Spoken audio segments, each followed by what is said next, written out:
La radio a pris 38 ans pour atteindre 50 millions d'utilisateurs. La télé, elle, en 13 ans. Et Facebook, en 1 an seulement. Donc, dans cette décennie où l'image est primordiale et que les réseaux sociaux sont en explosion, il est important de faire un constat du rapport de l'image de soi projetée sur les réseaux sociaux. Ben, la façon de communiquer a été non seulement changée, elle a été révolutionnée dans les 15 dernières années. Puis ça ne fait que continuer. OK? Alors, l'émergence des réseaux sociaux et des communications numériques instantanées ont complètement changé la donne. Puis il y a un richissime homme de business qui s'appelle Warren Buffett, okay, qui a dit il y a plusieurs années, It takes 20 years to build a brand and 5 minutes to ruin one. Mais là, c'est plus vrai. Moi, ce que je dis aux gens, c'est It takes 20 years to build a brand and 1 click to ruin it. Chaque réseau social a un but précis. Par exemple, Instagram, c'est vraiment de partager des photos.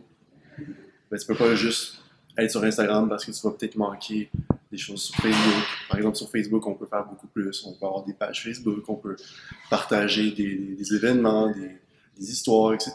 Des fois, sur, mettons, Twitter, on peut utiliser la politique là-dessus, etc. C'est plus facile d'avoir plus d'informations avec plusieurs réseaux sociaux, tandis que si t'en as juste un, ben, tu vas manquer une portion d'Internet.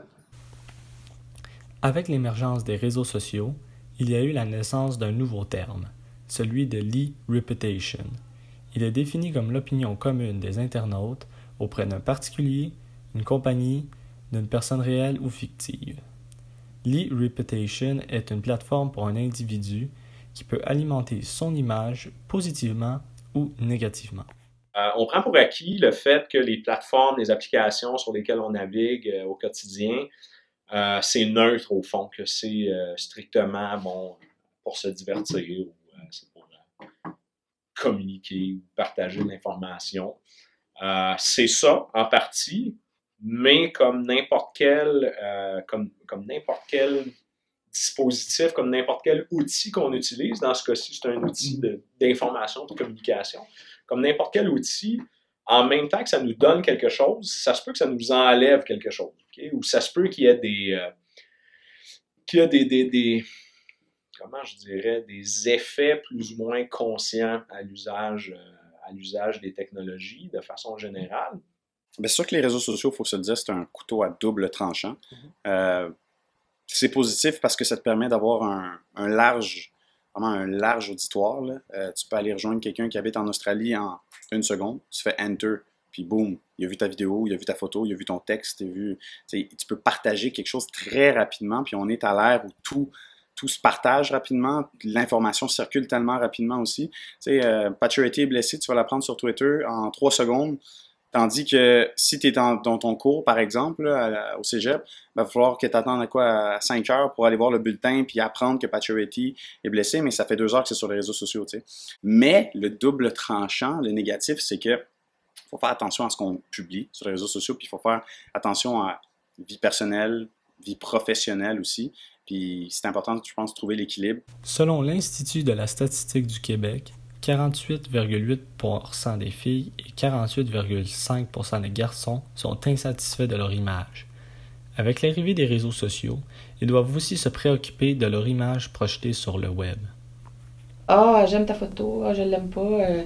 Tu sais, t'as pas du tout l'énergie, t'as pas du tout la personnalité. Donc, ça a complètement changé les rencontres. Puis, en lien avec ça, en lien avec ta question, comment tu vas te présenter?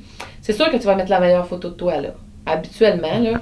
Ou sinon, une photo où tu as l'air drôle ou tu as vraiment l'air sympathique. Tu peux complètement modifier la perception que les gens vont avoir de toi avec ce que tu vas écrire puis la photo que tu vas mettre. Alors, c'est sûr que ça a changé complètement l'image qu'on peut présenter aux gens. Il faut que je sois présent sur les réseaux sociaux, il faut que j'alimente mon blog, il faut que je montre que TVA Sport est présent à tel événement sur Twitter, sur Instagram, même sur Snapchat, ça leur dérange pas, même si c'est pas ça, c'est pas écrit comme Andy, tu dois mettre un post Snapchat tous les jours, là, mais c'est important. Donc, je pense que à TVA Sport, ils te demandent vraiment, par exemple, tu vas le voir sur certains comptes Twitter, c'est écrit les opinions reflétées représentent vraiment sont reflétées par ma personne et non pas mon employeur. C'est sûr qu'il y a un juste milieu à avoir. Considérant que 56% des utilisateurs consultent Facebook plus d'une fois par jour et que plus de 90% des jeunes entre 18 et 29 ans sont présents sur les réseaux sociaux, il est crucial de se faire reconnaître par ses pairs, surtout à cet âge.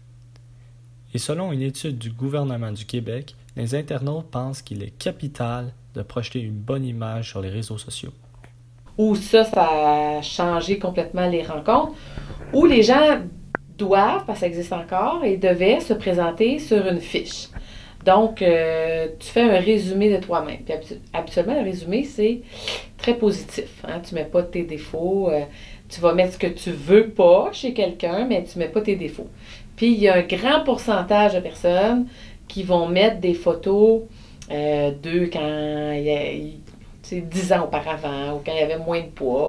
J'imagine qu'il y a une partie là-dedans qui est la popularité. Il y a des gens qui aiment ça se faire connaître, qui aiment ça partager leur vie, partager leur aventure, etc., leur voyage. Et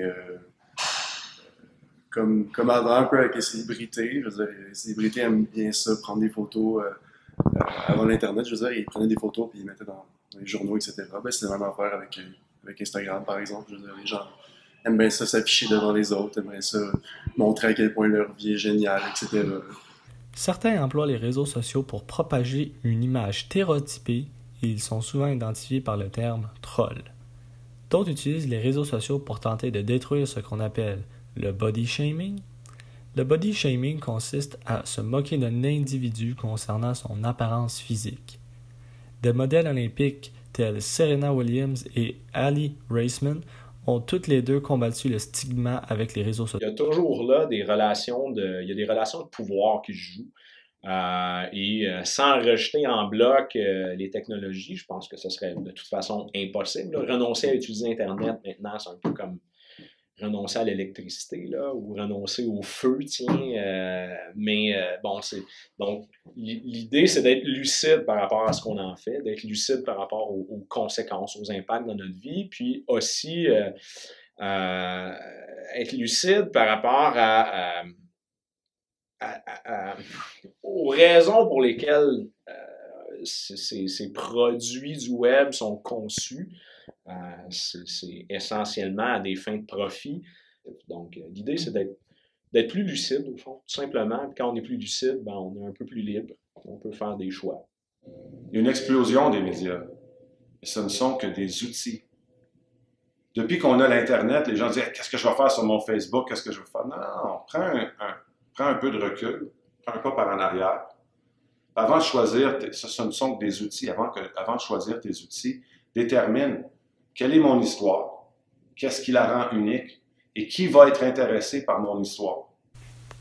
Avec les effets pervers des réseaux sociaux sur l'image et les campagnes pour mettre fin à ces mêmes tabous, il est difficile de savoir la direction que les réseaux sociaux prendront.